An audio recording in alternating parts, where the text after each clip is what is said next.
Eh bien, bonjour à tous pour cette troisième semaine des webinaires LRT. Je vois qu'à nouveau, vous avez répondu présent et vraiment, ça nous fait chaud au cœur. Donc, troisième semaine que l'on va ouvrir à nouveau avec Sandrine sur la relation de confiance au travail, relation de confiance qui est, je crois, un incontournable du télétravail. Parce que encore plus difficile que de travailler à distance, c'est de garder la confiance dans nos collaborateurs lorsqu'on travaille à distance. Donc, l'idée, c'est que Sandrine nous explique un peu comment ça fonctionne, tout cela. Une semaine où on vous a préparé à nouveau 4 webinaires que vous pourrez consulter en allant sur la page La Rochelle Technopole qu'on vous enverra avec la confirmation du lien de ce nouveau webinaire. Donc, je vous souhaite une bonne heure de travail avec Sandrine. Vous pouvez posez vos questions sur le chat comme d'habitude. Sandrine y jettera un œil. Je ne sais pas si tu veux y répondre en, à la fin ou en regardant, en jetant un œil. Ça se fait un peu des deux. Donc, n'hésitez pas vraiment à nous exposer vos problématiques et les réponses auxquelles vous souhaitez trouver des réponses et les réponses et les questions auxquelles vous souhaitez des réponses dans le chat. Je vous souhaite un très bon webinaire et vous dis à très bientôt. Sandrine, je te laisse la main. Bonjour à tous. Donc, pour ceux qui sont nouveaux, qui n'ont pas suivi les autres webinaires, je suis Sandrine Bruno. J'accompagne les leaders du 21e siècle qui souhaitent s'accomplir dans leur travail, contribuer à changer le monde et garder un équilibre de vie. Et pour cela, je les accompagne avec un travail d'introspection et aussi des formations pour développer les compétences du 21e siècle. Et nous avons déjà parlé du savoir travailler à distance qui fait partie de ces compétences, de l'adaptabilité. Et aujourd'hui, nous allons parler de la confiance. Donc, évidemment, vous pouvez me poser vos questions. J'essaierai d'y répondre directement en ligne. Et puis sinon, à la fin, bien sûr, on pourra avoir cet échange et vous pourrez même éventuellement partager des expériences personnelles ou des questions qui peuvent vous aider si vous rencontrez aujourd'hui des problèmes de confiance.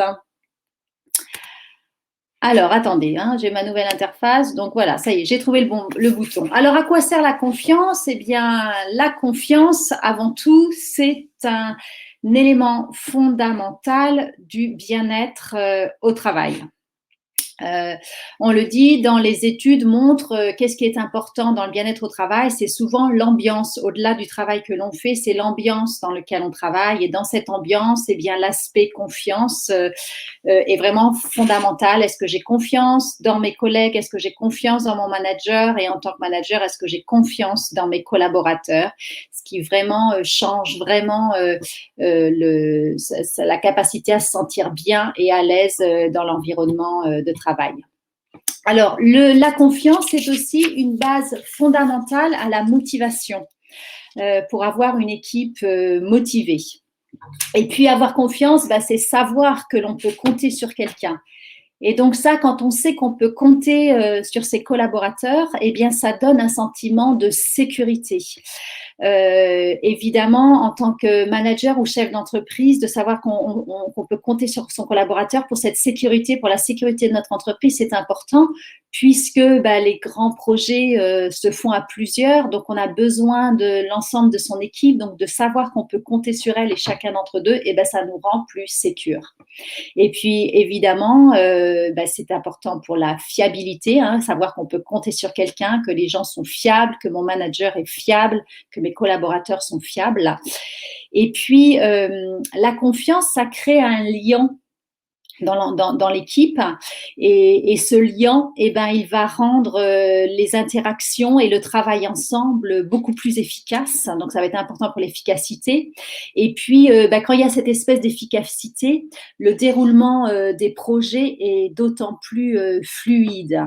Donc, on a alors là cette espèce de fluidité. Donc, comme vous le voyez, en arrivant à cette fluidité, ben, on arrive à la performance de l'équipe, de l'entreprise. Donc, la confiance, élément fondamental qui a un impact direct sur la performance de l'entreprise ou de l'équipe. C'est pour ça que c'est si fondamental, si important.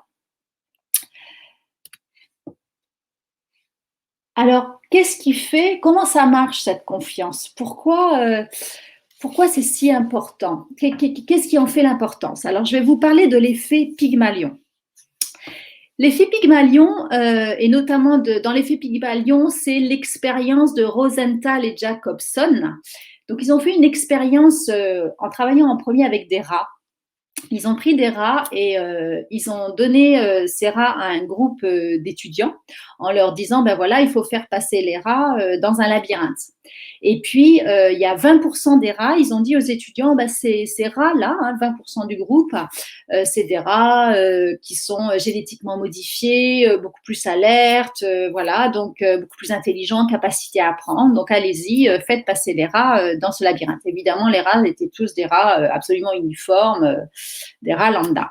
Et le résultat, c'est que les 20% de rats où ils avaient dit aux étudiants que les rats étaient génétiquement modifiés et plus performants, eh bien, sont arrivés bien plus tôt à sortir du labyrinthe et ont eu des performances bien supérieures aux autres rats. Et les rats de l'autre groupe, qui était censé être un groupe donc normal, sans modification, bah, lui, ce groupe, il y a même des rats qui n'avaient pas quitté la ligne de départ. Donc, ils ont commencé à se dire, donc ce qu'on pense de quelqu'un, quelque part, la croyance qu'avaient les étudiants à propos des rats a eu une influence sur l'action des rats. Et puis, ils ont fait la même expérience avec des enfants. Dans un quartier de New York, des enfants de migrants, donc dans des situations sociales compliquées. Et ils sont allés voir les institutrices et même chose, ils ont dit voilà, on va faire passer des tests, ça fait partie d'une étude, passer des tests de QI, ou des tests d'intelligence aux enfants, à un groupe d'enfants. Et ils ont fait passer les tests, en fait c'était des faux tests, mais qu'importe, ils ont fait passer les tests, les institutrices n'étaient pas au courant.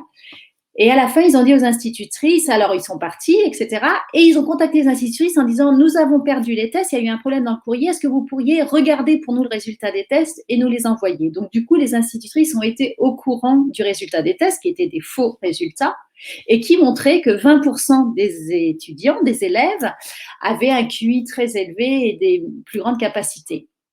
L'année s'est passée scolaire et résultat à la fin de l'année, eh bien les 20% d'élèves qui avaient soi-disant un QI plus élevé, ce qui n'était pas du tout le cas, eh bien ont eu des bien meilleurs résultats. Donc ils ont prouvé à nouveau que nos croyances à propos des autres influencent les actions. Alors comment ça se passe?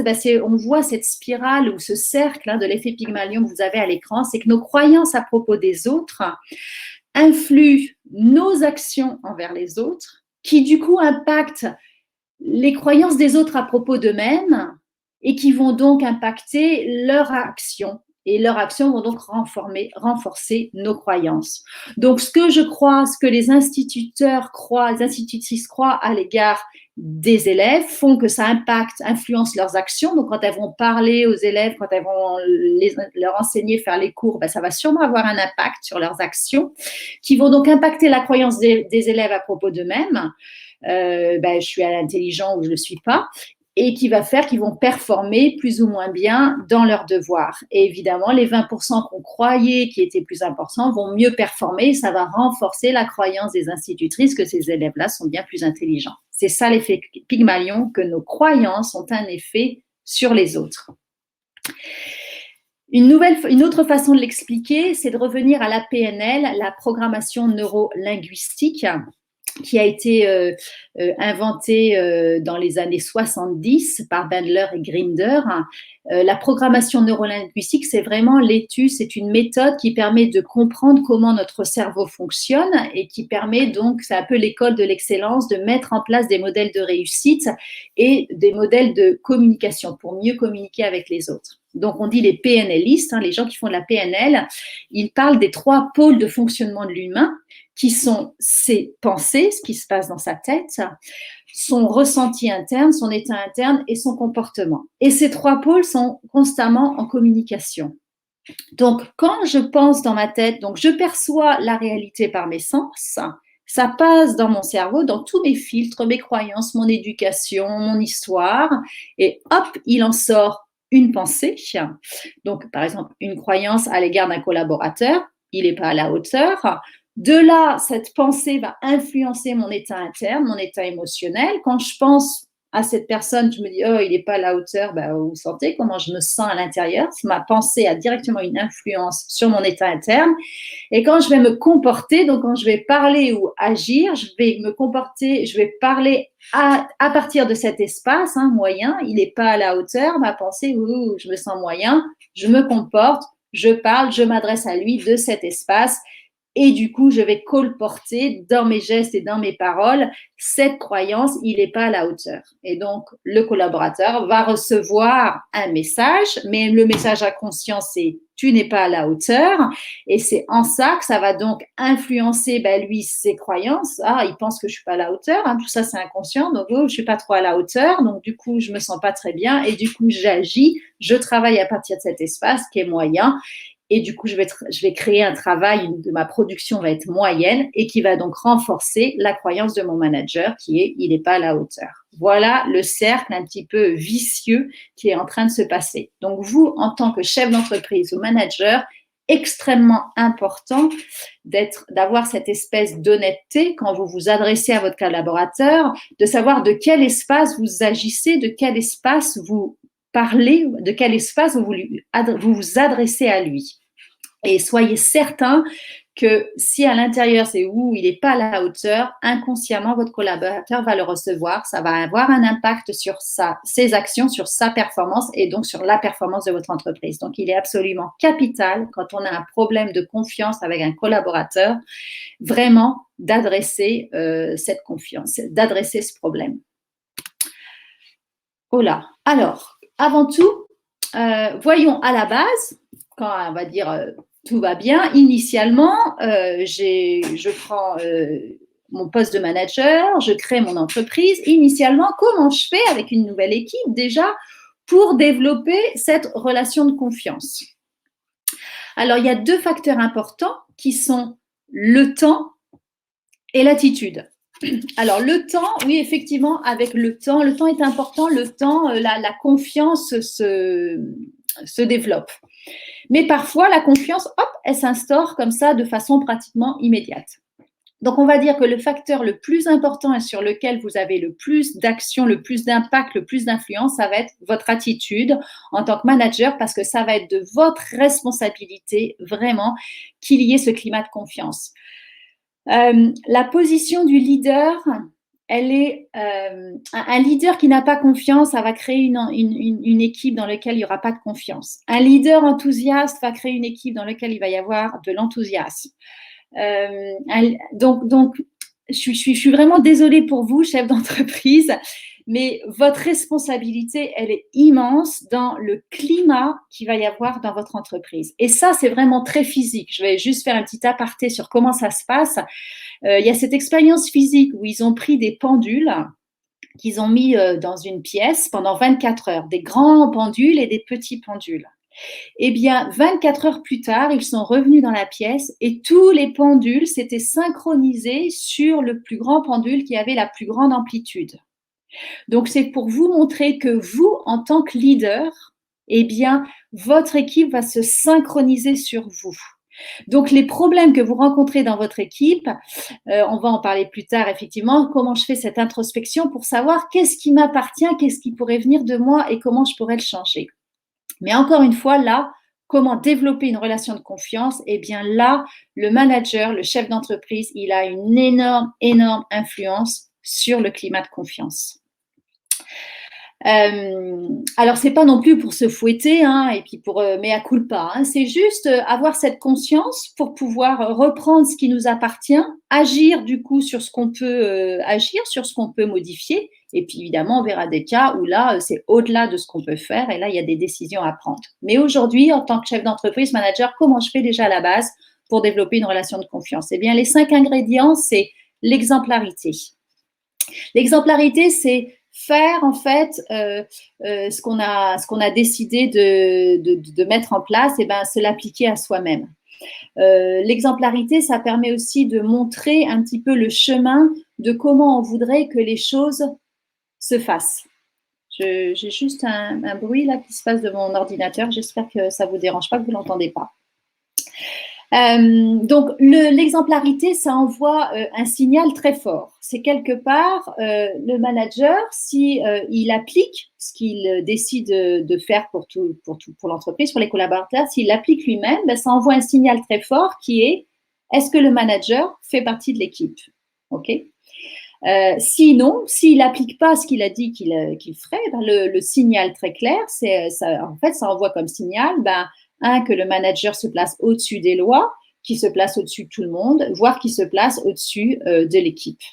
Donc là, évidemment, ça pose un problème donc de fiabilité et donc de confiance, parce qu'on peut toujours, du coup, l'équipe ne peut pas avoir cette confiance que le manager va lui-même appliquer ce qu'il a dit qu'il voulait qu'on le fasse. Et à l'inverse, un manager exemplaire, eh bien, ça entraîne la fiabilité et donc la confiance. Donc, exemplarité, le premier ingrédient, super important. Le deuxième, ça va être de tenir ses engagements. Quand je promets quelque chose, il est super important que je le fasse. Alors, ça peut...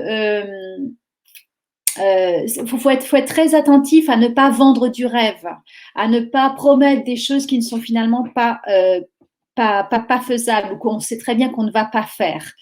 Cette histoire de tenir les engagements, alors on verra plus tard, hein, parce que des fois on n'est pas forcément capable de tenir ses engagements, mais quand on ne tient pas ses engagements, ça met comme un doute.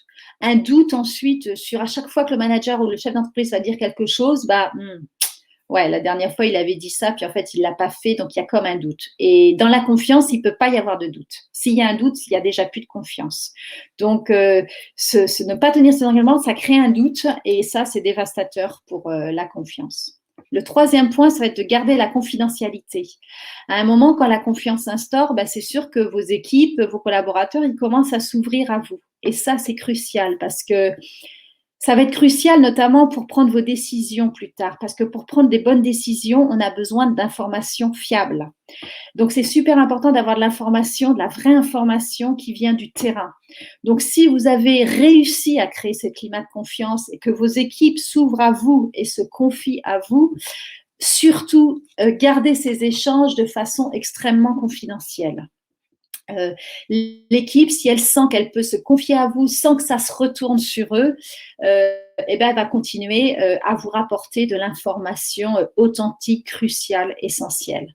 Donc, cette confidentialité, elle est très importante. Et puis, parfois, s'il y a par exemple, par contre, des mal-être qui sont reportés ou des choses comme ça, il y a des fois où on ne va pas pouvoir garder cette confidentialité pour la bonne raison, par exemple, du bien-être d'un employé. Et bien ça, avec la personne qui vous a reporté l'information, il va falloir établir une stratégie. Comment va-t-on faire pour qu'à la fois ce que tu viens de me dire reste confidentiel et qu'à la fois je puisse mettre en place ce qu'il faut si vous en avez la possibilité pour résoudre le problème qui a été reporté. Donc toujours garder bien en tête l'importance de la confidentialité. Et puis s'intéresser sincèrement aux autres. Le quatrième élément. Donc, alors, ne soyons pas dupes, toute relation avec quelqu'un, c'est parce qu'on a intérêt à être en relation avec lui. Si je suis en relation avec quelqu'un, même c'est parce que, par exemple, je passe du bon moment avec lui. Et bien, quelque part, j'ai un intérêt à être en relation avec lui. Okay, donc, toute relation, de toute façon, il y a une relation d'intérêt. C'est que c'est intéressant pour moi d'être en relation, ça remplit certains de mes besoins, d'être en relation avec cette personne. Le problème, c'est quand la relation, il y a seulement mon intérêt qui est important et l'autre, il n'a aucune importance. Et ça, eh bien évidemment, je suis sûre que vous avez fait l'expérience vous-même quand vous avez côtoyé des personnes qui n'avaient que leur propre intérêt, on le sent très fort, qu'importe qui, on le sent qu'ils roulent que pour eux. Et donc ça, c'est destructeur, évidemment, vous le savez, vous en avez fait l'expérience dans votre vie. Dans ce cas-là, on n'a pas confiance dans cette personne. Donc, qu'est-ce que c'est s'intéresser sincèrement aux autres? C'est s'intéresser en tant que chef d'entreprise ou manager, c'est s'intéresser à ce qu'ils vivent, à ce qu'ils ressentent. Et c'est là l'essentiel des émotions. Donc, c'est leur poser des questions, essayer de les comprendre de l'intérieur. Qu'est-ce qu'ils vivent, eux, dans cette situation? Et puis, ça va être aussi s'ouvrir. En tant que manager, maintenant, le management s'humanise. Les hiérarchies sont beaucoup moins rigides, donc je peux totalement en tant que manager commencer à m'ouvrir, je m'humanise et donc partagez vous aussi ce que vous vivez. C'est important de s'intéresser à l'autre, de comprendre ce qu'il vit, mais c'est important aussi, c'est essentiel de donner à l'autre les moyens les moyens de nous comprendre. Voilà. Et cet échange va vraiment, encore une fois, donner du ciment à la relation de confiance. Et puis la dernière, c'est la capacité à reconnaître ses torts, parce que on n'est pas infaillible. Donc même si on veut être exemplaire, même si on veut tenir ses engagements, des fois on faillit. Alors le jour où on n'est pas exemplaire, où on fait une erreur, le jour où on ne tient pas un engagement, on n'avait pas prévu, mais on peut vraiment pas le tenir. Eh bien, c'est de reconnaître son erreur et puis de s'excuser tout simplement. Ça vraiment, ça, à la limite, ça permet même de faire grandir la relation de confiance. Parce que là, quelque part, en reconnaissant votre erreur et en vous excusant, vous êtes un exemple, vous montrez le droit à l'erreur à votre équipe. Et ce droit à l'erreur, il est fondamental pour, par exemple, la résistance, pour diminuer les freins au changement, pour booster l'innovation, pour être innovant, pour oser changer. Il faut que les collaborateurs aient cette confiance qu'ils ont un droit à l'erreur. Et donc, le jour où vous, en tant que chef d'entreprise, vous savez reconnaître vos torts et vous excuser, eh bien, vous êtes un exemple de ça. Ça va vraiment cimenter la confiance et aussi donner le droit à l'erreur de vos équipes qui vous aidera beaucoup pour tout ce qui est donc conduite du changement. Voilà donc les 5 ingrédients nécessaires pour développer une relation de confiance. Et puis enfin, alors on a mis tout ça en place et puis on n'y peut rien, on a perdu la confiance. Et ça, c'est des choses qui arrivent, qui font partie de la vraie vie, où on n'a pas confiance dans une personne. Donc, si en ce moment que nous sommes en télétravail, où là, cette question de confiance est encore plus énorme, puisque vous n'avez pas vos collaborateurs, vos équipes sous les yeux, et donc beaucoup plus d'informations qui peuvent nous rassurer. Eh bien là, la distance du fait qu'on ne voit pas les gens, on ne sait pas trop ce qu'ils font, eh bien, ça peut exacerber ce problème de confiance. Alors, je suis convaincue que tout ce que nous vivons aujourd'hui en confinement, tout ce que nous ressentons, tout ce que ce confinement nous fait vivre, nous met face en fait au gros dossier de notre vie. Donc, c'est ce que j'expérimente aujourd'hui depuis 4 semaines avec les clients que j'accompagne. Ce confinement, alors, peut être douloureux parce qu'il nous met vraiment là en direct avec les dossiers de notre vie, ce qu'on a vraiment à transformer pour pouvoir progresser. Donc, si aujourd'hui, en télétravail, vous expérimentez un vrai problème de confiance, je vous invite à ne pas mettre ça sur le dos du télétravail. Le télétravail a juste exacerbé un problème qui était sûrement présent auparavant. Et peut-être que vous en étiez beaucoup pas conscient de ce problème auparavant, ou peut-être que vous en étiez conscient, mais les conditions faisaient qu'on faisait avec, et que là, avec le télétravail, peut-être que ça explose et ça devient plus supportable. Donc, je vous invite vraiment à ce que, donc, aujourd'hui, si vous ressentez un problème de confiance, ne dites pas c'est à cause du télétravail. Non, c'est un problème qui était là avant et qui est exacerbé. Et je vous invite vraiment à le prendre en compte et à le traiter. Alors, comment on le traite? Comment on fait pour retrouver cette confiance? Premièrement, ça va être d'identifier les faits. Donc, vous tout seul, chef d'entreprise, manager, avec vous-même, devant une feuille, posez-vous la question, mais pourquoi je n'ai pas confiance en cette personne? C'est quoi les faits? Qu'est-ce qui s'est passé? Essayez de refaire la ligne du temps. Quels ont été les événements qui ont fait que j'ai perdu confiance? Ah, est-ce que c'est ce jour où il a rendu en retard un appel d'offres? Oh, ou est-ce que c'est le fait qu'il arrive régulièrement en retard? Ou est-ce que c'est parce que il est souvent injoignable et je peux pas le joindre quand j'ai un besoin de lui parler? J'ai pas cette confiance. Est-ce que c'est tout simplement sa façon de s'habiller? Je sais pas, ça peut être des choses toutes bêtes, mais soyez vraiment très curieux et c'est vous avec vous-même. Voilà, c'est quoi les faits? Pourquoi j'ai pas confiance avec cette personne? Et les faits, ce sont vraiment des choses que je peux observer. C'est vraiment comme si je prends une vidéo et j'observe. C'est quoi les faits? Une fois que vous les avez identifiés, vous n'avez pas besoin d'en avoir 3000, hein, mais vous aviez un, deux, trois faits qui font ah oui, c'est pour ça que j'ai perdu confiance, c'est à cause de ce fait-là. Eh bien, vous allez pouvoir engager un dialogue. Alors, ce n'est pas le dialogue le plus sympa de la Terre, hein, ça fait partie de ces conversations difficiles, mais en tant que chef d'entreprise et manager, il est absolument nécessaire d'avoir le courage d'avoir ces conversations difficiles parce que, encore une fois, cette confiance vraiment impacte la performance de votre entreprise. Donc, ayez vraiment ce courage, rien que pour ça, rien que pour votre entreprise, rien que pour votre performance, ayez le courage d'avoir cette conversation difficile. Alors, pour les conversations difficiles, ce que je recommande fortement, c'est la méthode de Marshall Rosenberg, qui est la communication non violente. C'est une méthode simple et extrêmement efficace, donc qui se passe en 4 étapes que nous allons voir. Et évidemment, je vous ai mis là une photo du livre de Marshall Rosenberg. Alors, il a écrit énormément de livres, mais là, je vous présente la Bible, hein, le livre le plus connu sur la communication non violente. Les mots sont des fenêtres ou bien ce sont des murs. Si ça vous intéresse, je vous invite vraiment à lire.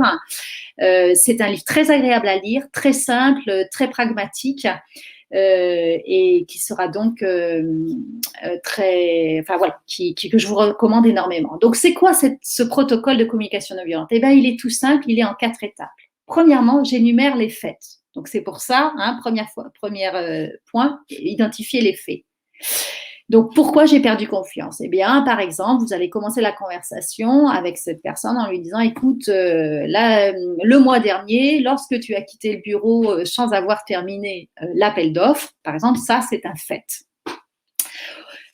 Et ensuite, vous allez exprimer votre ressenti. C'est quoi l'émotion que vous avez ressentie? Vous avez été en colère? Vous êtes inquiet? Vous êtes déçu? Alors, si vous êtes très limité dans votre vocabulaire de ressenti, ce qui est très probablement le cas, parce que c'est un truc qu'on n'apprend pas dans notre éducation, eh bien, c'est là que je vous invite à vous procurer ce livre, parce que là, vous allez y trouver justement une liste de ressentis. Et c'est extrêmement intéressant de lire cette liste et de trouver comme ça des idées. Comment je fais pour exprimer mon ressenti? Parce qu'à la limite, j'arrive à le sentir à l'intérieur, mais c'est quoi ce truc? Donc voilà, donc chercher, c'est quoi? Vous êtes inquiet, vous êtes en colère, ou tout simplement en colère, certainement. Et puis, eh ben, vous allez exprimer votre besoin. Les besoins, Rosenberg a donc découvert c'était un psychologue américain. Sa méthode, il l'a développée dans les années 70. Et la communication non violente entre nous, c'est vraiment une méthode qui est utilisée à tous les niveaux. C'est utilisé dans les conflits entre les pays. Ça a été énormément utilisé entre l'Israël et la Palestine. C'est utilisé énormément dans les écoles. Il y a un projet Freedom qui est utilisé dans les prisons, qui a été énormément mis en place en Finlande pour diminuer la récidive dans les prisons. Évidemment, c'est une méthode utilisée en entreprise. Donc, vous pouvez trouver des livres, la communication non violente en entreprise. Bref, j'ai fait un aparté, mais pour vous montrer à quel point c'est une méthode simple. Et il suffit de lire un livre et d'appliquer ces quelques préceptes et ça peut avoir vraiment de mettre en place un grand changement d'ambiance dans votre entreprise. Donc, vous allez exprimer vos besoins. Rosenberg parle des besoins. Les besoins, ils sont universels, ils sont pour tout le monde. Nous, tout être humain, n'importe quelle race, nous avons tous les mêmes besoins. Et notamment, dans un problème de confiance, c'est tout simplement le besoin d'être rassuré. Donc, les besoins, ça va être la rassurance, la reconnaissance, un besoin évidemment d'alimentation, un besoin de performance, un besoin de progrès. Vous voyez, il y a vraiment énormément de besoins. Et comment je peux les trouver? Je les trouve avec le verbe d'être. Donc, le besoin de rassurance, c'est être rassuré. Le besoin de reconnaissance, c'est d'être reconnu. Donc, quand vous cherchez de besoin, c'est pas la peine de chercher dans un verbe d'action ou un verbe ou avec l'avoir. L'avoir ou le faire, c'est pas du besoin. Ça, c'est plutôt de la stratégie pour remplir un besoin. Le besoin, il est au niveau de l'être. Donc là, typiquement, avec votre collaborateur avec qui vous avez perdu confiance, vous avez peut-être tout simplement besoin d'être rassuré. Un besoin de fiabilité, c'est besoin des besoins, les besoins de contribution, les besoins de mutualité, un besoin de complémentarité. Voilà, je vous donne des idées de besoins. Et puis, une fois que vous avez étudié votre besoin et identifié votre besoin, eh bien, vous allez pouvoir formuler votre demande. Et je vous garantis que de formuler votre demande à partir d'un besoin, les besoins, tout le monde peut l'entendre parce qu'on a tous les mêmes besoins. C'est juste qu'on ne met pas tous les mêmes priorités à nos besoins, mais on a tous les mêmes besoins. Donc, un besoin d'être rassuré, tout le monde peut le comprendre. Et puis ensuite, votre demande, ça va être qu'est-ce qu'on peut faire pour remplir ce besoin. Et je peux demander à l'autre, là, dans ma demande, je vais avoir du faire, du verbe d'action, du faire et du avoir. Je vais avoir une personne et je vais avoir un timing. Il va y avoir un verbe d'action, une action qui est faisable dans un temps particulier avec un timing précis. Donc, par exemple, ça peut être, je veux que nous fassions le point une fois par semaine sur tes délivrables. Imaginez que vous allez voir votre collaborateur, vous êtes hyper en colère, vous n'avez pas confiance en lui, et d'entrée de jeu, bille en tête, vous lui dites bon, écoute, Paul, ça va plus. Là, j'ai vraiment besoin maintenant qu'on fasse le point une fois par semaine sur tes délivrables. Vous sentez, là, je m'adresse, bam, bille en tête, je balance le truc d'un espace de colère.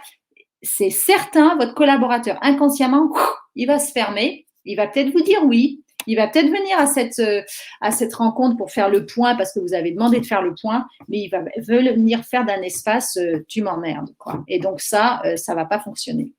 Ça ne va pas vous aider. Par contre, si vous allez le voir, prenez le temps déjà de s'asseoir et là, vous exposez vos faits. Vous dites oui, il faut que je te parle de quelque chose qui est important pour moi. Par exemple, je vais juste te donner un fait, laisse-moi parler, puis on échange par la suite. Lorsque tu as quitté le bureau il y a 3 mois sans avoir terminé cet appel d'offres, et à ce moment-là, moi, j'ai été très en colère. Ça m'a vraiment inquiété que ça se passe comme ça. J'étais en colère parce que j'ai dû travailler toute seule pour finir l'appel d'offres. Et donc, depuis, j'ai perdu confiance et j'ai vraiment, vraiment besoin d'être rassurée.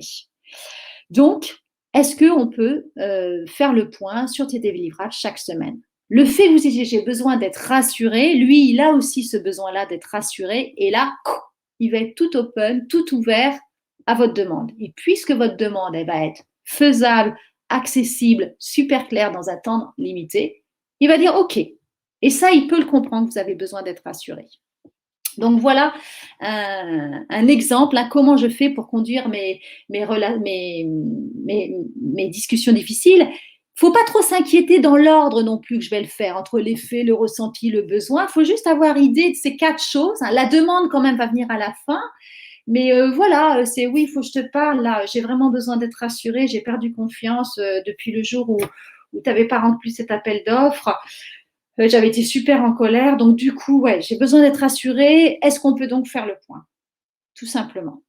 Et vous avez de grandes chances, vous mettez toutes les chances de vos côtés là, d'avoir un oui, et un vrai oui. Et puis ensuite, évidemment, il faut être conséquent, faut vous rappeler, tenir ses engagements. Donc, on décide quelque chose ensemble. Si vous ne savez pas quoi demander, vous pouvez dire, est-ce qu'on peut décider ensemble? Quelle stratégie? Comment on pourrait faire ensemble pour que je retrouve confiance? Ça, c'est une demande aussi qui est faisable. Et puis ensemble, vous brainstormez, vous trouvez une solution pour que vous puissiez retrouver confiance. Mais le fait qu'en chef d'entreprise, vous retrouviez confiance, c'est légitime et absolument nécessaire pour votre entreprise. Et ensuite, on est conséquent, on applique, on fait ce qu'on a décidé de faire. Parce qu'imaginez si l'autre, il est tout content, il veut bien répondre à votre demande de faire le point toutes les semaines, puis la première semaine, il vient, vous aviez décidé que tous les vendredis à 14h, vous avez rendez-vous, et le premier vendredi, vous n'êtes pas là, ou le deuxième, il se dit, ouais, en fait, c'est que du flan, tout ça. Et là, boum, c'est un vrai retour en arrière sur la confiance. Donc, d'être conséquent. Après, je voudrais vous éclaircir sur une autre chose. Quand on a perdu confiance avec quelqu'un, on trouve les faits, on a sa conversation, donc on est dans le dialogue, ou alors on ne trouve pas les faits, j'en sais rien.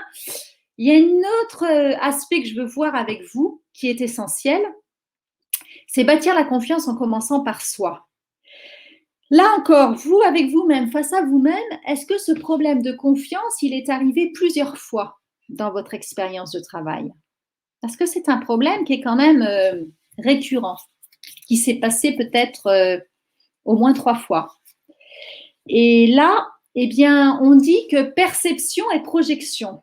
C'est-à-dire que ce que je perçois de l'extérieur, finalement, est une projection de moi-même à l'intérieur, une projection interne à moi que je projette sur l'extérieur. Donc, la question que vous pouvez vous poser aussi, vous tout seul, hein, chef d'entreprise, manager avec vous-même, j'ai pas confiance dans ce collaborateur. Ah, puis finalement, c'est un problème que j'ai souvent. Puis dans ma vie aussi, j'ai du mal à faire confiance aux gens. Eh bien, c'est peut-être le reflet, la projection d'un manque de confiance en vous. Et effectivement, si vous avez du mal à vous faire confiance, ben c'est quasiment impossible de faire confiance aux autres. Donc ça, même chose. Si vous prenez conscience que vous avez un problème de confiance en vous, s'il vous plaît, faites-vous aider. Il y a moult livres là-dessus, hein, comment développer la confiance en soi. Il y a plein d'ateliers qui existent en ligne ou en présentiel, ou alors des professionnels avec qui vous pouvez vous faire accompagner, et pas sur un an, hein, c'est en quelques séances. Mais la confiance en soi, c'est quelque chose qui se développe. Et ça se développe, je vais le dire, parce que parfois ça manque dans certains ateliers de confiance en soi. Il ne va pas suffire d'aller au cours, de lire le livre et de le comprendre avec sa tête. La seule façon de développer la confiance en soi, c'est dans l'action. C'est je me donne un petit objectif qui me stretch un petit peu, mais pas trop qu'il y a 90% de chances que je remplisse mon objectif, mais ça me stretch. Et je passe à l'action, je remplis mon objectif. Et là, hop, je fais monter ma confiance en moi. Et ensuite, hop, je me mets un objectif un chouïa petit peu plus compliqué qui me stretch un peu plus et hop, je le remplis. Et je fais grandir ma confiance en moi. La confiance en soi, ce n'est que dans l'action. Donc, si vous identifiez, vous mettez le doigt sur un problème de confiance en vous, surtout ne restez pas avec ça. Faites-vous aider. Ça peut être vraiment, je vous le dis, c'est rapide et c'est vraiment un domaine maintenant que l'on connaît. Chacun peut développer sa confiance en soi.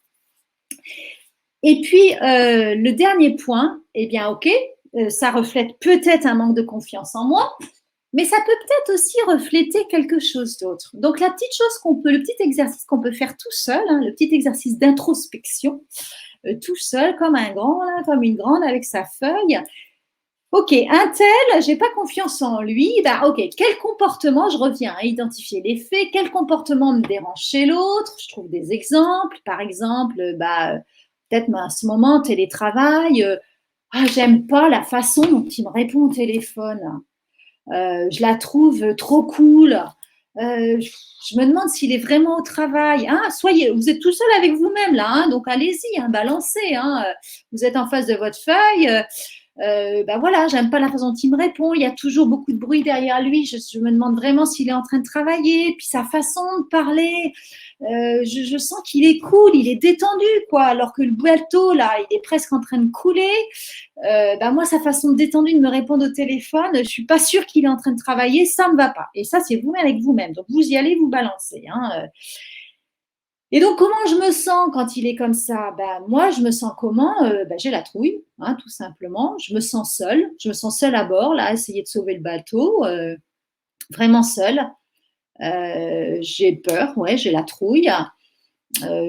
Voilà. En gros, comment je me sens, c'est certainement un sentiment de peur. Oublie peut-être de la colère, hein. Peut-être je suis en colère qu'il soit si cool, l'autre là, à me téléphoner alors qu'on est dans la merde, l'autre il est cool au téléphone, je supporte pas. Et donc, de quoi je l'accuse?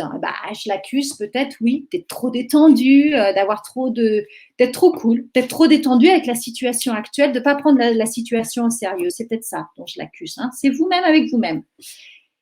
Et du coup, c'est là que ça devient intéressant et un petit peu croustillant. Parce que dans ces choses qu'on vit dans notre vie, dans nos relations avec les autres, si on on a le courage d'aller creuser un petit peu, on trouve des petites pépites là-dedans. Il y a un petit cadeau et souvent, dans ces problèmes de confiance, il y a vraiment de quoi en sortir grandi.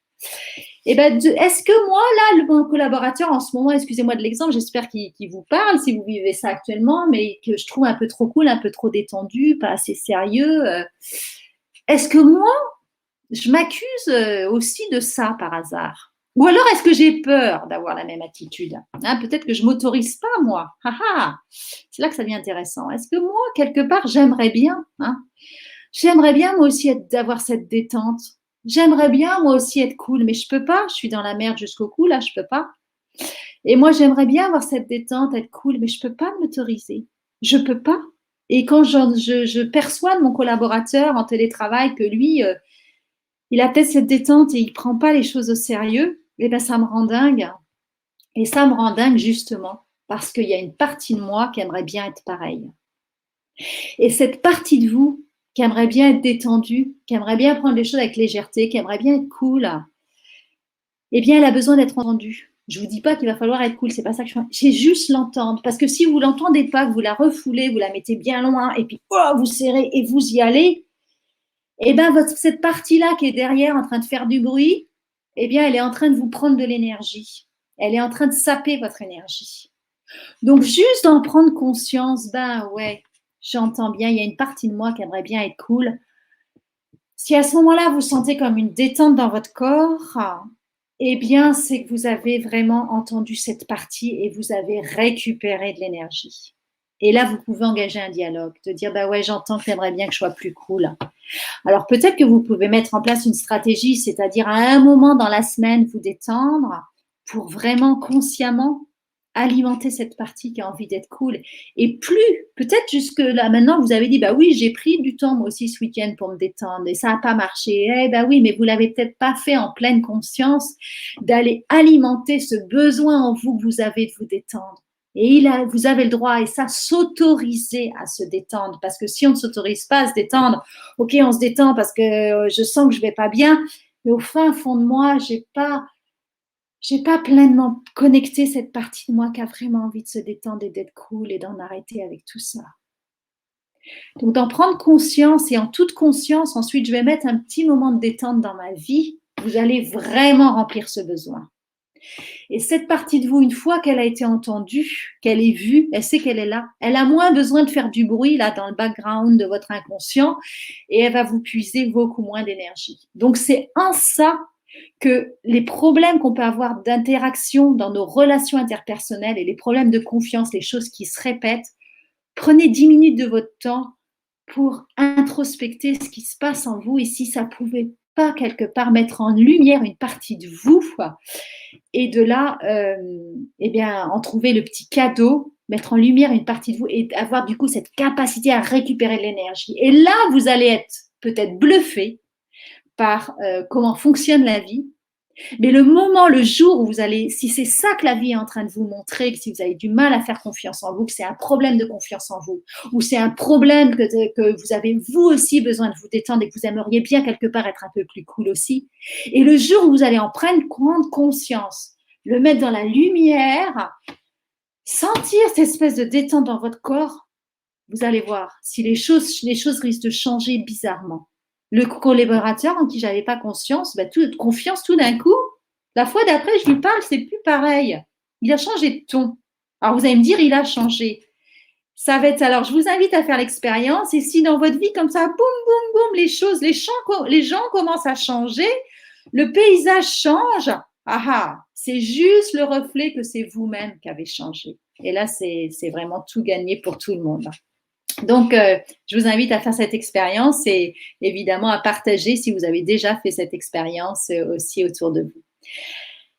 Donc voilà, je regarde l'heure. On reste quelques minutes. Je vois qu'il n'y a pas de questions pour l'instant. Donc du coup, je voulais vous donner quelques autres petites ficelles, petits leviers à actionner pour modifier l'ambiance et créer cette relation de confiance. Absolument la gratitude, ça je suis sûre que vous l'avez déjà entendu, mais on le redit jamais assez. Mais la gratitude et la gratitude authentique, c'est-à-dire que ça suffit pas de dire merci à tout bout de champ si c'est pas un vrai merci qui vient du cœur. Donc quand quelqu'un a une valeur ajoutée, quand quelqu'un fait un truc bien, dites merci. Merci pourquoi je te dis merci, merci pour ta fiabilité. merci pour avoir rendu ce truc à l'heure, merci pour m'avoir écouté, merci d'être joignable quand j'ai besoin de toi. Vous dites merci pourquoi, hein, ça change tout, ça donne beaucoup plus d'authenticité dans votre merci. C'est que l'on est absorbé par toutes ces questions que l'on se pose à soi-même. Super, merci Xavier. Donc la gratitude, hein, je le répète, dire merci, et c'est-à-dire vous le sentez en vous quand quelqu'un a fait un truc, ça vous a fait un coup de plaisir là, ça vous a vraiment apporté quelque chose. Nous dit, surtout pensez-y là, sur le coup, merci d'avoir répondu au téléphone. Tout simplement ça. Quand vous voulez joindre quelqu'un, il répond, merci d'être là. Alors, tac, tac, et vous attaquez la conversation. Voilà. Donc gratitude. Et le deuxième point, je voulais faire un petit rappel sur le feedback. Comment on fait de feedback? Feedback, encore un outil extraordinaire, énorme influence, impact sur la performance d'une entreprise et pour créer cette confiance. Parce que, encore une fois, je vous l'ai dit dans les autres webinaires, je vous le redis, on est 90% inconscient. Donc, la seule façon de savoir justement comment je me comporte, comment j'agis, c'est que les autres vont me le dire, vont me donner ce feedback. Donc, aidez aussi vos collaborateurs, aidez-les à s'améliorer et du coup, ça va créer cette meilleure confiance en vous. Alors, comment on fait un feedback? Parce qu'on ne vit pas dans un monde où tout est bien. Évidemment qu'on a tous des choses à s'améliorer. Alors, allez voir quelqu'un et puis d'entrée de jeu, lui dire non, ça, il faut que tu t'améliores là-dessus, ça ne va pas marcher. Parce qu'il y a un truc inconscient qui se passe, c'est quand il y a quelqu'un qui vient avec tout de suite une accusation, un truc à améliorer, pouf, on fait un shutdown direct et on n'est pas réceptif et on entend le truc, on fait ouais, je t'ai entendu, ouais, mais ok. Ça glisse, comme on dit, comme l'eau sur les feuilles, les plumes d'un canard. Donc, comment on fait un vrai feedback, un feedback efficace qui va être entendu, reçu, quand on a besoin de demander à un collaborateur de changer quelque chose? Alors, le premier point, c'est qu'on va trouver quelque chose de bien à lui dire. Alors, vous allez me dire, mais c'est de la manipulation. Non. C'est de la manipulation si ça part d'une intention que vous voulez créer, que vous voulez être nuisible. Ok? Moi, je ne suis pas dans ce monde-là. Je pars du principe où, dans une entreprise, on veut vraiment que l'entreprise soit performante pour créer de la richesse, conserver de l'emploi. Ok? Donc, partant de cette intention, de cette intention vraiment du bien commun, et je vais donc avoir besoin de demander à un collaborateur de s'améliorer pour son bien à lui, mais pour le bien commun de nous tous. Donc, partant de cette intention, pour qu'il puisse entendre le message, je vais m'adresser à lui par trouver quelque chose de bien, mais d'une manière précise et contextuelle. Alors, parfois, je vous l'accorde, c'est pas facile à trouver. Je me rappelle quand j'enseignais à Excelia, des fois j'enseignais comment donner un feedback et donc je le mettais en route évidemment dans tous les feedbacks que je donnais aux étudiants et parfois, je le disais d'ailleurs, parfois c'est difficile à trouver, et il faut se décarcasser, il faut trouver un truc bien, sinon la personne ne va pas pouvoir l'entendre. Alors, imaginons qu'on est plus dans une situation où il y a des trucs bien chez le collaborateur. Donc, par exemple, j'ai mis l'exemple, j'ai vraiment apprécié quand tu as livré la version 2.0 à l'heure. Un truc précis, contextuel. Ok?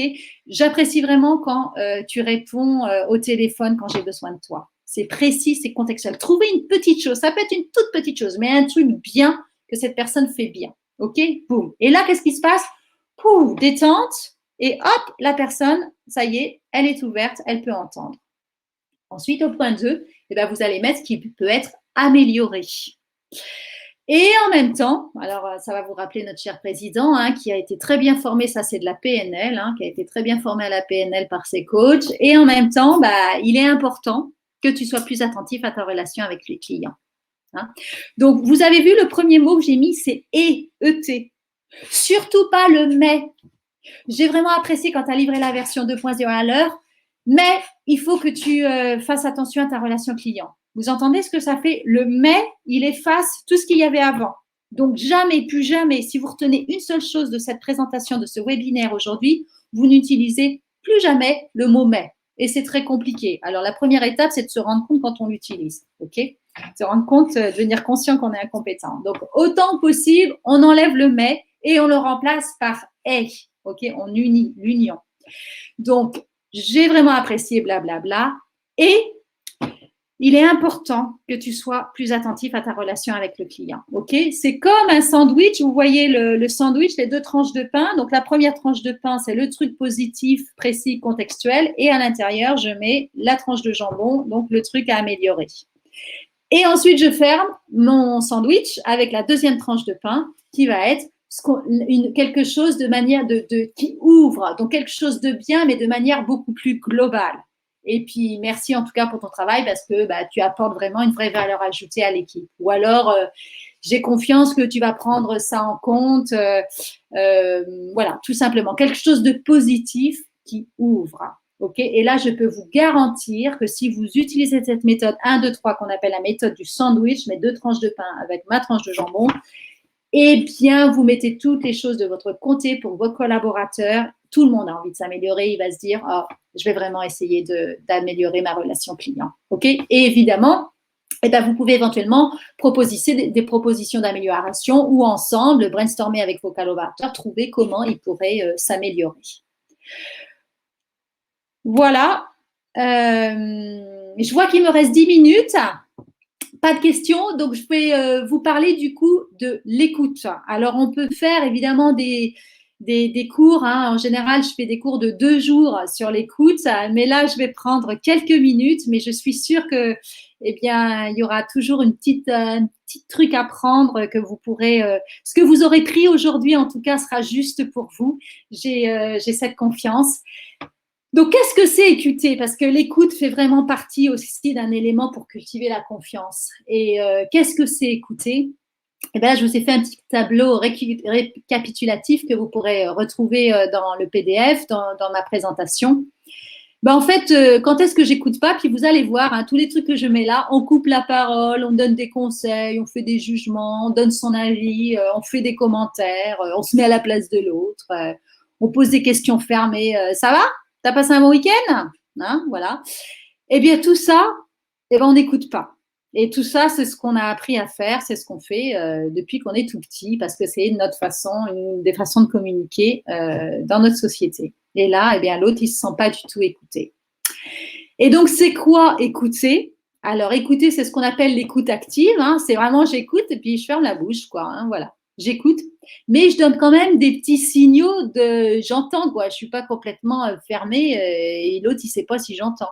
Je dois régulièrement lui faire comprendre que j'entends. Alors, comment je fais dans l'écoute active si je veux vraiment être présent 100% écouter et pas barrer dans ma tête à penser à autre chose, hein, je suis vraiment présent à l'autre personne, j'écoute ce qu'il me dit et je lui donne des signes comme quoi j'écoute. Alors, ça peut être des hochements de tête, ah oui, hein, des petits signes comme ça que j'écoute. Et puis, je vais reformuler avec les mots de l'autre. Hein. Donc, ah oui, c'est difficile pour toi ça. Ah ouais, t'as bien aimé ce truc. Hein, je vais reformuler ce qu'il dit.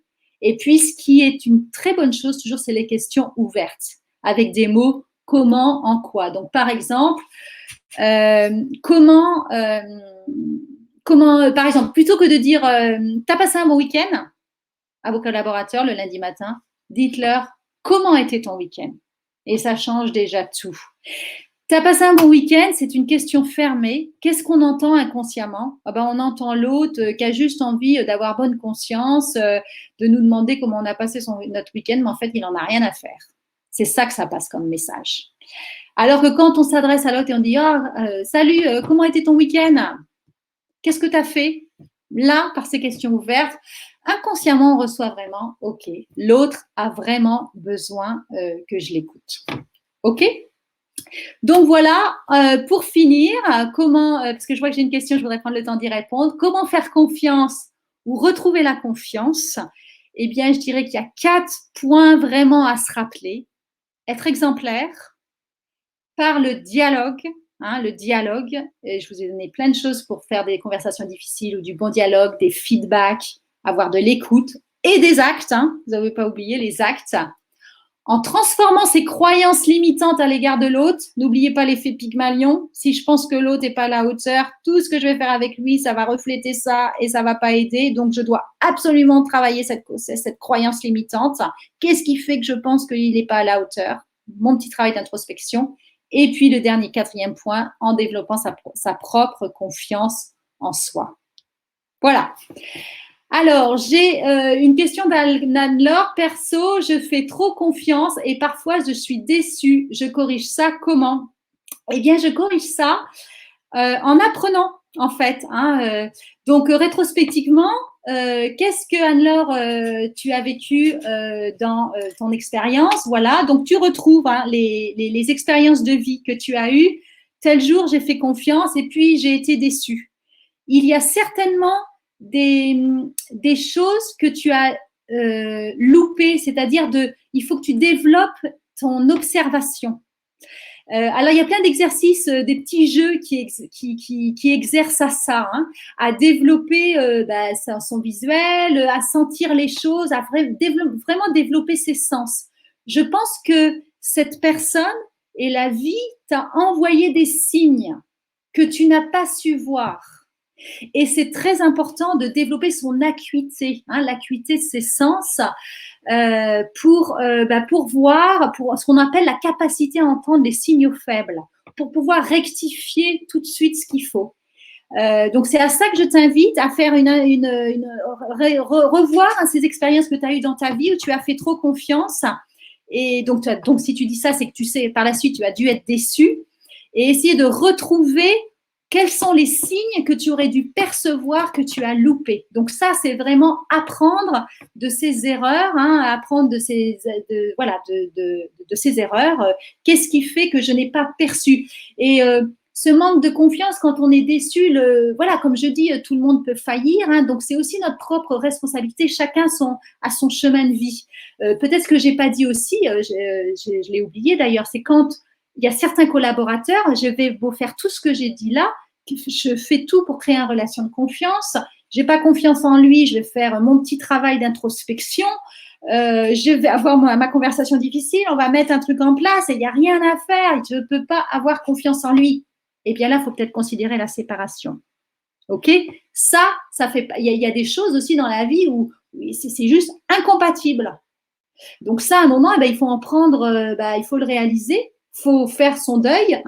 J'ai engagé le mauvais collaborateur, ça n'a pas marché, je me suis plantée dans mon recrutement. J'apprends, mais il y a des choses que je n'ai pas su voir à l'avance et qui fait que ça ne marche pas. Ou ce type de personne, je ne peux pas travailler avec. C'est là où se connaître soi-même est important, de savoir quelles sont mes limites, avec quel type de personne je peux travailler, avec quel type de personne je ne peux pas travailler. Et peut-être que la sortie de ça, on sort grandi aussi d'un manque de confiance quand on décide de se séparer. Et parfois, cette séparation, quand elle est juste, elle apporte un grand soulagement et on se dit, mais mon Dieu, si j'avais su, je me serais séparée plus tard. Ça fait partie de ces relations qui sont toxiques.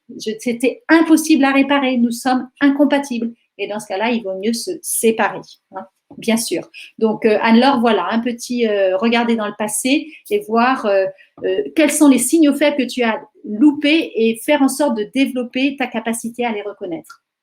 Et voilà, Isabelle, donc j'ai répondu à ta question. Et si la confiance ne revient pas, eh bien, c'est peut-être que cette relation, elle est juste toxique pour vous et qu'il faut y mettre fin. Et moi, alors Xavier, je ne fais pas trop confiance et parfois je suis déçue.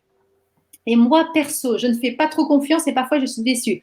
En fait, tu es déçue de quoi? Tu es déçue tu ne fais pas confiance et en plus tu es déçu. Bah oui, en fait, ça, c'est l'effet.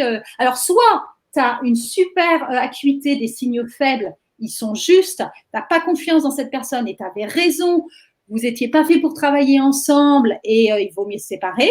OK? Et du coup, voilà. Soit, là, c'est l'effet Pygmalion. Tu ne fais pas confiance. Et bien, évidemment que tu vas être déçu, alors qu'il y avait peut-être pour vous travailler ensemble, mais comme tu ne faisais pas confiance, l'effet Pygmalion s'est mis en place. Toute ton interaction avec la personne, elle est venue de cet espace, je ne te fais pas confiance, donc ça a eu une influence sur ce que l'autre y pensait de lui, sur ses actions qui sont venues renforcer ta croyance que oui, évidemment, il est nul. Donc là, il y a de la super pépite à aller chercher, Xavier, aller chercher comment tu peux sortir, grandir de ça. Qu'est-ce que ça vient de révéler de toi? Sur la méthode Rosenberg, que faire si notre collaborateur ne veut pas ou ne peut pas reconnaître ses éventuels torts? Ok, excellent. Eh bien oui, j'en viens au fait, bah oui, le collaborateur qui va refuser de venir discuter, refuser le dialogue. Et ben là, ça fait partie des cas super compliqués. Donc quand ça arrive pour mes clients, effectivement, hein, dans leur relation avec quelqu'un qui refuse le dialogue, et ben même chose. Si ça leur arrive, alors c'est dur hein, ce que je dis, mais on cherche la pépite, c'est-à-dire qu'est-ce qui alors là, c'est là où ça devient plus compliqué et ça aide d'être avec une tierce personne. Est-ce que ça vous rappelle autre chose dans votre vie? Est-ce que c'est quelque chose qui a déjà eu lieu? Est-ce que vous avez déjà vécu ça? D'être dans l'incapacité d'être en dialogue avec quelqu'un? Peut-être l'incapacité d'être en dialogue avec une partie de vous-même. Donc ça, cette incapacité à être en dialogue, elle est très intéressante à explorer aussi. Et puis, comme je vous dis, un collaborateur qui ne veut pas reconnaître ses torts, qui ne veut pas s'accompagner, comme je vous dis, c'est comme le cheval. On peut toujours lui montrer la rivière pour aller boire, mais s'il ne veut pas boire, vous ne pourrez pas le forcer à boire. Donc, c'est en ça où ça nous écarte, hein, avec beaucoup d'humilité de notre toute-puissance. On ne peut se changer que nous-mêmes. On a juste un champ d'influence, mais on ne peut pas changer les autres. Et donc, à un moment, quand je fais tout ce qui est dans mon pouvoir pour me changer et influencer mon espace autour de moi, je ne peux pas changer les autres. Et à un moment, il y a des gens avec qui il va y avoir une réelle incompatibilité. Et il va être mieux de s'en séparer parce que tant que cette personne est là, elle prend la place de quelqu'un d'autre. Énergétiquement, la place est prise et il va être nécessaire de se séparer, de faire du vide pour que enfin, et si je suis complètement au clair avec ma décision, j'ai fait mon petit boulot, et bien là, il n'y a pas de risque que je reproduise l'affaire, je vais m'attirer une nouvelle énergie, une nouvelle personne va arriver et on va enfin pouvoir progresser vers un avenir plus éclairé. Alors, il refuse les faits, donc la base de la discussion. Ouais, bah oui. Alors là, Xavier, j'aimerais en parler juste entre vous, mais effectivement, là, il y a un travail un petit peu plus loin à faire. Et comme je vous dis, il y a un moment, on a fait tout son boulot et on ne peut pas aller plus loin. Il est temps de se séparer. Voilà. Merci beaucoup, Sandrine, à nouveau pour ces conseils d'experts qui, j'espère, vont vous apporter à tous matière à réflexion. Hein. On a fait un peu d'introspection ce matin, mais pas que. Ah, j'ai dit mais, le mot qu'il ne faut plus jamais dire. Isabelle, je veux juste te dire à Xavier, là, qui a dit, il refuse l'appel, donc la base de la discussion. Avec plaisir, Xavier, tu peux m'appeler et on prend 10-15 minutes pour parler de ton petit cas précis. Voilà, tu passes par Isabelle qui te donnera mon numéro. Voilà. Pas de souci. Donc, eh bien, à demain tous. Je vais. Ah, Gilles arrive in fine. Ben, je te laisse le mot de la fin, Gilles, du coup. Ah mince, j'ai rien préparé. Bon, je suis sûr que c'était très bien. Je viens juste de finir mon autre visio, j'en doute pas, avec Sandrine. Merci à tous. En tout cas, je viens juste de prendre connaissance du chat et j'ai vu qu'il y avait quand même plusieurs questions qui touchent vraiment, qui sont très presque personnelles, je veux dire personnelles niveau professionnel, mais qui touchent vraiment l'affect. Et c'est sûr que la question de la confiance n'est pas simple à travailler lorsque l'autre est dans le déni. C'est en tout cas ce que j'en retire, mais j'ai pas entendu les conseils de Sandrine. Je vais faire le replay. Merci à tous en tout cas pour votre participation. Merci encore une fois à Sandrine pour cette troisième intervention lors de nos webinaires et qui clôt un petit peu un cycle. Je pense que Isabelle vous a fait parvenir à tous le contenu donc des thèmes des webinaires de la semaine. Donc n'hésitez pas à y participer de manière autant active lors de vos questions sur le chat et à votre disposition pour aussi créer de nouveaux webinaires selon les thèmes qui vous interpellent ou en tout cas qui vous animent. Donc n'hésitez pas à nous faire part de propositions de thématiques. Voilà. Écoutez, à très bientôt. Merci encore à tous et bonne journée, bonne semaine. Merci à tous. Prenez soin de vous. À bientôt.